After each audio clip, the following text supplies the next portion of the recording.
Support comes from the Missouri Forest Products Association, providing more than 41,000 jobs in the production of wood pallets, railroad ties, white oak barrels, hardwood floors, and more. Details at choosewood.com. This is St. Louis on the Air from St. Louis Public Radio. I'm Elaine Cha.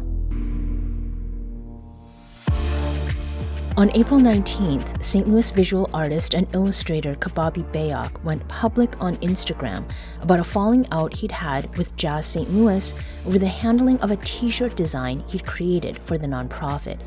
Bayok's posts alleged that white Jazz St. Louis board members were offended by the image and led to the design's rejection by the nonprofit's president and CEO, Victor Goines.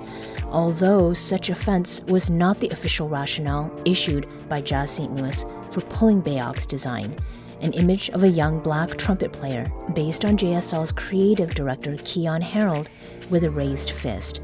The Instagram post generated a great deal of response that went beyond the t-shirt to include management of Jazz St. Louis as a whole. Riverfront Times managing editor Jessica Rogan dug deeper to write a story published late last week, and she's here to talk with us about the reporting today. Jessica, welcome to the program. Thanks for having me. And in the interest of full disclosure, we want to mention a few things. Jazz St. Louis and St. Louis Public Radio collaborate on the program The Next Set, live from Jazz St. Louis, that airs on Fridays and Saturdays at 8 p.m. And the marketing director for Jazz St. Louis has a weekend on-air shift here. And the partner of Jazz St. Louis's former president and CEO works in St. Louis Public Radio's development department.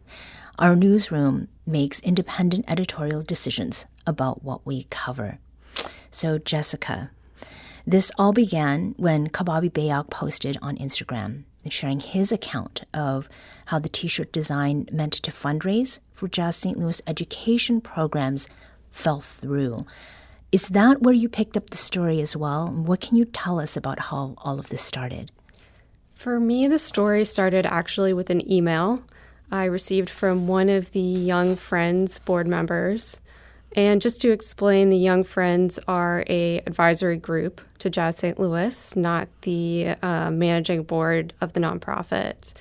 And it directed me to that Instagram post. And you've already had a great description of it, but right away, things stuck out to me that seemed not standard for rejecting a t-shirt design. Mm-hmm. So, the board member told Kababi great details about what had happened, things that would be offensive to him, and also, even just the rejection of the t-shirt seemed off. So mm-hmm. I immediately started looking into it, trying to find out what had happened, and this led me to an incident on April 11th when the t-shirt design had been discussed with the Young Friends board, full board group. Mm-hmm.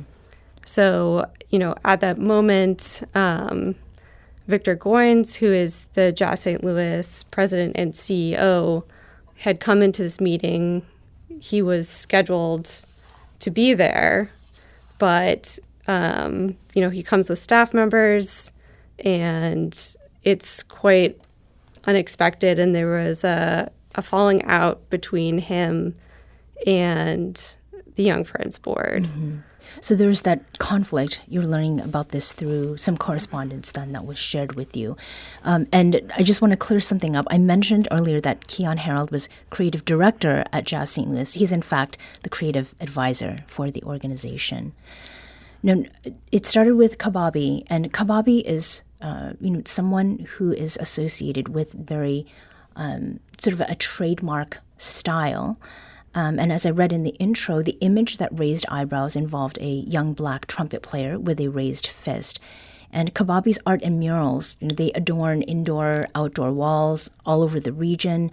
And he frequently paints what he calls Kababi All-Stars. So these are paintings of children with what's known as the power fist raised high above their heads.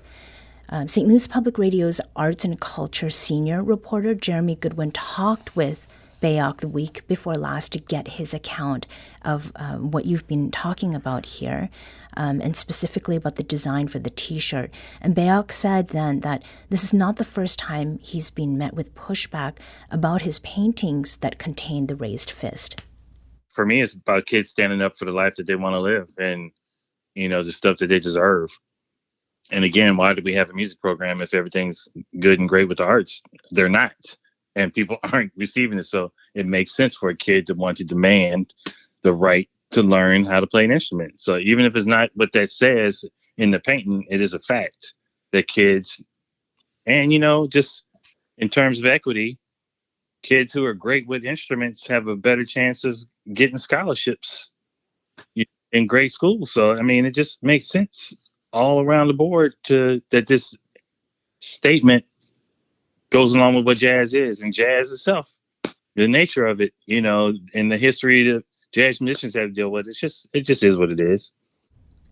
So with what Bobby shared there with Jeremy Goodwin here, our arts and culture reporter, was any of that also sort of going through your mind as you were reading what was posted online and also the correspondences that you were given access to? Definitely.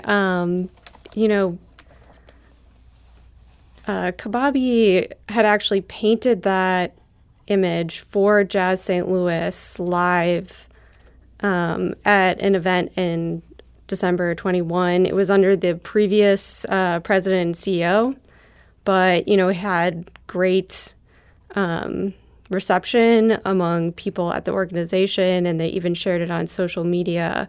So that was another, thing going through my mind as I was looking at it, because it had already received this positive response. So if the public was down with it, then what was going on elsewhere?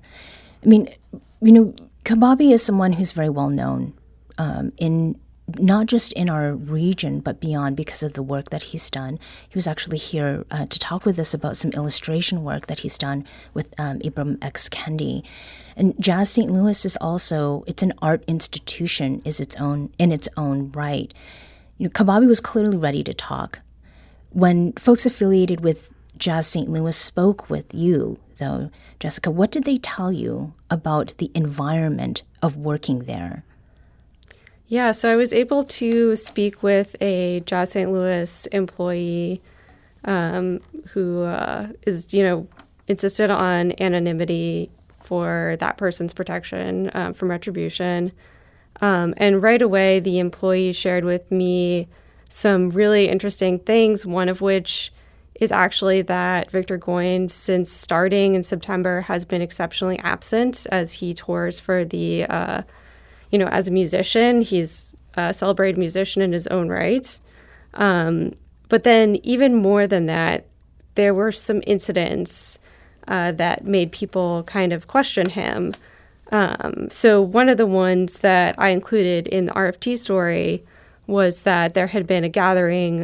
Jazz St. Louis holds these monthly birthday celebrations, and Goin had come to one, and as everyone is chit-chatting, he just sort of drops in this statement.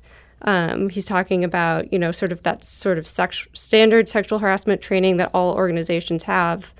And he says that he was talking to the man leading the training, and, this guy's speaking of, protecting women, and Goins says that actually these policies should be protecting men from being falsely accused. Mm-hmm. So that, nothing needs to be said about that. But that wasn't the only thing that came up as, we were talking about the atmosphere at Jazz St. Louis under Goins. I also obtained a recording of a meeting from earlier in the year where the group had met to talk about the budget for something that was in planning, a celebration of women in jazz, and that it was being done with a New York organization called WEJO, which is Women in Jazz Organization.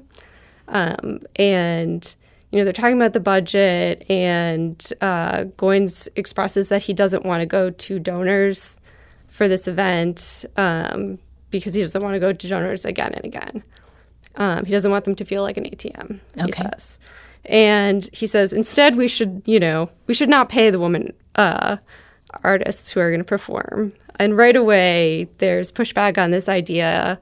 And, he goes back and forth with the people in the room, one of which who tells him, he's bullying them. And then at the end of that exchange, he sort of brings up part of Weejo's mission, which is to serve not just women, but non-binary individuals. And, without any prompting from anyone else in the room, he says, our non-binary individual is going to be, he implies that non-binary individuals, should they be part of this event that we're planning at Jazz St. Louis? And he talks about someone he knew when he was, teaching at Northwestern, and kind of ends saying that, kind of implying that, maybe not everyone who says that they're non-binary is sincere in that, and that we need to protect women in jazz and Jazz St. Louis. So it all comes back to protecting something, although it's not clear exactly what it is. We did reach out to Jazz St. Louis just over, was it on Friday, in our preparation for this segment. And we reached out to Jazz St. Louis and its board chair, who's attorney Bill Higley. The organization sent us a statement this morning attributed to Higley that only partly responded to our questions. It read in part, quote, as soon as he, that is Victor Goins, arrived, he established a welcoming environment, working tirelessly to engage staff, volunteers, local musicians, donors, and our audiences, always listening and creating an environment where multiple perspectives were encouraged and differences were discussed. He has been a consistent supporter of women in jazz.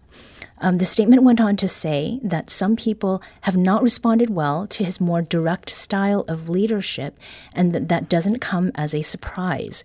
Board Chair Bill Higley further wrote, quote, the allegations and accusations described in various venues are entirely baseless and without merit. It is unfortunate that differences are being aired in a public forum, as opposed to being discussed respectfully and constructively in collaborative settings. Unquote. The statement ended with Bill Higley saying that he and the board of directors, quote, stand completely behind Victor Goins. So, Jessica, maybe this is a stupid question. Based on your reporting, does it surprise you that Jazz St. Louis is standing in this way officially behind Goins? That's an interesting question. Personally, nothing surprises me, but I think one thing that did come through my reporting is that, after this meeting with the Young Friends Board, which was very well documented by the members who reached out to the board, there was at least one individual who wanted to take action, but overall it seemed like they were standing behind Victor Goins, and I think the Young Friends were very not in favor of this, and it's resulted in, I believe, every member resigning from that advisory board. Every member now? Every member. Okay, and that is as of now, and the story was published on Thursday? Story was published on Thursday. There were two who hadn't officially resigned yet, but I believe that they have done so. So it's a crisis in leadership on many different levels. And this has happened during a time when local arts organizations and leaders have been actively working to build St. Louis's profile as an arts city. So not only one that's worth supporting as a hometown treasure, but one that's also worth coming to enjoy as a visitor or arts tourist. From your point of view, what effect does this kind of story have on those kinds of efforts? Well, I can't really speak to, the impact it will have on the St. Louis tourist scene. But I think one thing that came out, just going back to that meeting and the emails that came out afterwards, was how disappointed the Young Friends board members were in what had happened, and how they had been treated. They felt very disrespected, and they also felt like the organization, was failing the community, the Black community, because this is the community that made jazz. Mm-hmm. With now the exit of all of these Young Friends, it reminded me of a conversation that I had a couple months ago with the outgoing CEO and executive of Fort Ruth Ferguson. And he had said that there's a problem with older folks not taking younger folks seriously. I mean, to what extent do you think that is also happening here? Well, there's certainly a difference in priorities between the board and the Young Friends board that, you can see reading behind the lines, but you can also think about just the makeup of those two boards. I didn't specifically look into everyone's ages, but, if you look at the full board, which is listed on the Jazz St. Louis website, you can see every single member. And it appears to be that over 60% are, not people of color. Mm-hmm. Whereas, I was told by a Young Friends board member that that board had primarily been made up of young people of color. And I think that speaks for itself. Yeah. Jessica Rogan is managing editor at the Riverfront Times. She was talking with us about some of the controversy that has been occurring over at Jazz St. Louis, a nonprofit here in our town. Thanks so much for joining us today, Jessica. Thanks for having me.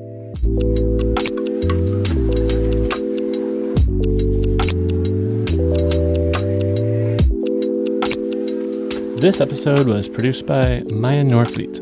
Our audio engineer is Aaron Dorr. This podcast was mixed and edited by Aaron. Our executive producer is Alex Hoyer. St. Louis on the Air is a production of St. Louis Public Radio. Understanding starts here. Our podcast proudly supports St. Louis artists by using music from Life Creative Group.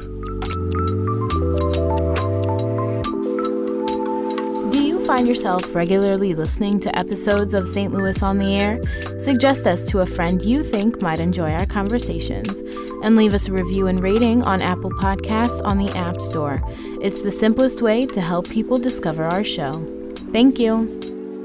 St. Louis Public Radio is a member-supported service of the University of Missouri St. Louis.